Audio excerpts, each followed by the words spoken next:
खरं म्हणजे भुजबळांच्यावर माझा खूप राग आहे, कारण ते जर राज्यात वरच्या सभागृहात विरोधी पक्ष नेते नसते तर आमचं राज्य कधीच गेलं नसतं.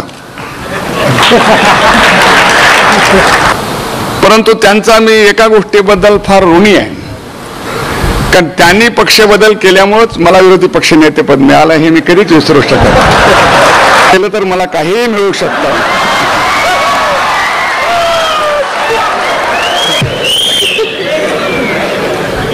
खरं म्हणजे आज प्रसंग चांगला आहे. एक खासदार आहे आणि भावी संभाव्य 2 उमेदवार मंचावर आहेत लोकसभेचे.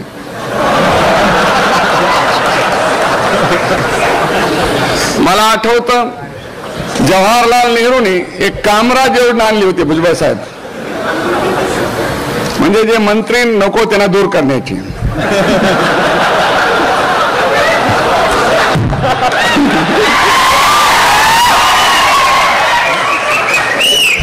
मग आता ही कुणाची योजना आहे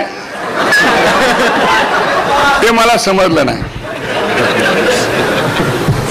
ती म्हणजे कामराज योजना आहे. तसं तुमच्याकडे कामराजाची भूमिका कोण करतंय मला माहित आहे, पण ह्या व्यासपीठावर मी त्याचं नाव सांगणार नाही.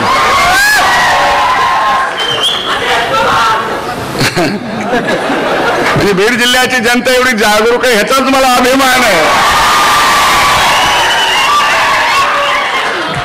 मित्र आहेत आमचे, एक आहे सोशल कमिटमेंट जे आहेत ते आमचे आहेत. आम्ही एकमेकाचे विरोधी आहोत. खरं म्हणजे ते विरोधी पक्षात आहेत, मी विरोधी पक्षात आहे.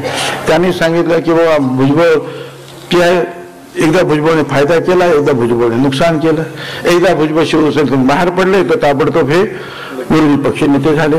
चांगल्या विरोधी पक्षाच्या दिल्लीमध्ये अतिशय चांगली गरज आहे आणि ती गरज तुम्हीच पूर्ण करू शकता. बाकी तुम्ही काय सांगितलं आम्हाला हे काम करा ते काम करा, आम्ही आहोत ना काम करायला. तुमच्या डोक्यावर आम्ही अजिबात त्रास देणार नाही तुम्हाला. तुम्हाला त्रास द्यावा असं थोडं मग मी तर मग मैत्री कसली आपली. आमचं काम आम्ही तुमच्या डोक्यावर द्यायचं म्हणजे बरोबर नाही. तुम्ही सांगितलं आम्ही काम करू, तुम्ही काही काळजी करू नका. तुम्ही मला सांगत राहा पुढे सुद्धा. काय रस्ते असतील आम्ही करू, काय धरणं बांधायचे आम्ही बांधू, काय आणखीन काय करायचं ते आम्ही करू. काय काळजी तुम्ही विरोधी पक्षात राहून उत्तम प्रकारे मार्गदर्शन करा.